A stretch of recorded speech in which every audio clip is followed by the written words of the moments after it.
পালিয়ে যাওয়া মেয়ের প্রতি বাবার রেখে যাওয়া একটা চিঠির অংশ আপনাদের পড়ে শোনাই।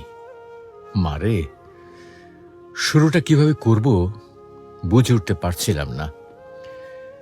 যেদিন তুই তোর মায়ের অস্তিত্ব ছেড়ে ভূমিষ্ঠ হয়েছিলি, সেদিন থেকে তোকে মা বলে ডাকতে শুরু করলাম। তোকে মা ডাকতে গিয়ে নিজের মা হারানোর ব্যথাটাই ভুলে গিয়েছিলাম। তোর মাকেও কোনোদিন মা ছাড়া অন্য নামে ডাকতে শুনিনি আমি। বিদ্যালয়ে প্রথম দিন শিক্ষক তোর নাম জিজ্ঞাসা করেছিলেন।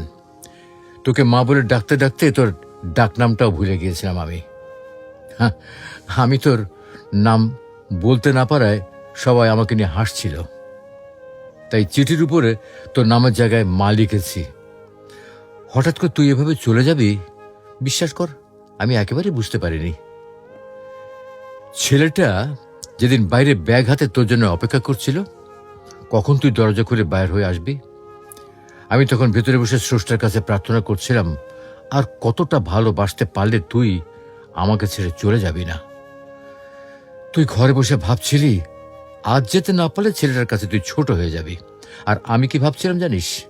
আমি ভাবছিলাম তুই চলে গেলে সমস্ত পিতৃ জাতির কাছে আমি কি করে মুখ দেখাবো। জানিস মা, তুই তোর 3 বছরের ভালোবাসা খুঁজে পেয়েছিস, কিন্তু আমার জীবন থেকে যে 20টা বছরের ভালোবাসা হারিয়ে গেছে তা তোকে কিভাবে বুঝাবো। মারে, প্রত্যেকটা বাবা জানে রক্ত পানি করে গড়ে তোলা মেয়েটা একদিন অন্যের ঘরে চলে যাবে। তারপরেও একটু কৃপণতা থাকে না বাবাদের ভেতরে।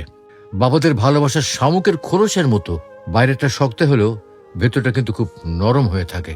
জানিস মা, বাবারা সন্তানদের কতটা ভালোবাসে তা বোঝাতে পারে না, তবে অনেকটা ভালোবাসতে পারে। জানি মা, আমার লেখাগুলো পড়ে তোর খারাপ লাগতে পারে। কি করবো বল, তোরা তো যৌবনে পা রাখার পর চোখ, কান, নাক সবকিছুর প্রতি বিবেচনা করে প্রেম করিস। কিন্তু যেদিন জানতে পারলাম তুই তোর মায়ের গর্ভে অবস্থান করছিস, সেদিন বুঝতে পারিনি তুই কালো হবি না ফর্সা হবি, ল্যাংড়া হবি না বোবা হবি।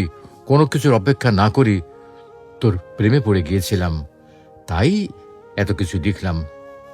আমি জানি মা, তোদের সব সন্তানদের একটা প্রশ্ন, বাবারা কেন তাদের ভালো লাগাটাকে সহজে মানতে চায় না। উত্তরটা তোর ঘাড়ে তোলা থাকলো। তুই যেদিন মা হবি সেদিন নিজে নিজে উত্তরটা পেয়েও যাবি। তোরা যখন একটা ছেলের হাত ধরে পালিয়ে যাস, তখন ওই ছেলে ছাড়া জীবনে কারো প্রয়োজন বোধ করিস না। কিন্তু একটা বাবা বোঝে তার জীবনে নিজের মেয়েটার কতটা প্রয়োজন। যেদিন তোর নাড়ুর কাছ থেকে তোর মাকে গ্রহণ করেছিলাম, সেদিন প্রতিজ্ঞা করেছিলাম কি জানিস? যদি মেয়ে হয় তার স্বামীর হাতে তুলে দিয়ে কন্যা দানের দায়িত্ব থেকে নিজেকে হালকা করব। তাই তোর প্রতি এত অভিমান। মারে, বাবার উপর রাগ করিস না। তোরা যদি অল্প দিনের ভালোবাসার জন্য ঘর ছেড়ে পালাতে পারিস, তবে আমরা এই 20 বছরের ভালোবাসার জন্য বেপরোয়া হব না কেন? বাবারা মেয়ে সন্তানের জন্মের পর চিন্তা করতে থাকে নিজের মেয়েটাকে সুপাত্রের হাতে তুলে দিতে পারবে তো, আর যৌবনে পা রাখার পর চিন্তা করে কোনো প্রতারণা হাতে পড়ে পালিয়ে যাবে না তো।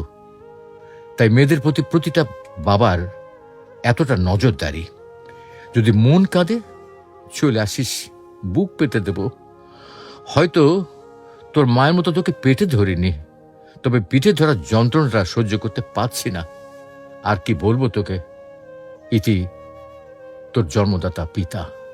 সুপ্রিয় দর্শক, এই চিঠিটা পড়ে অন্তত একটি মেয়ে বা ছেলেও যদি তাদের সিদ্ধান্ত থেকে ফিরে আসে, তাতে মন্দ কি?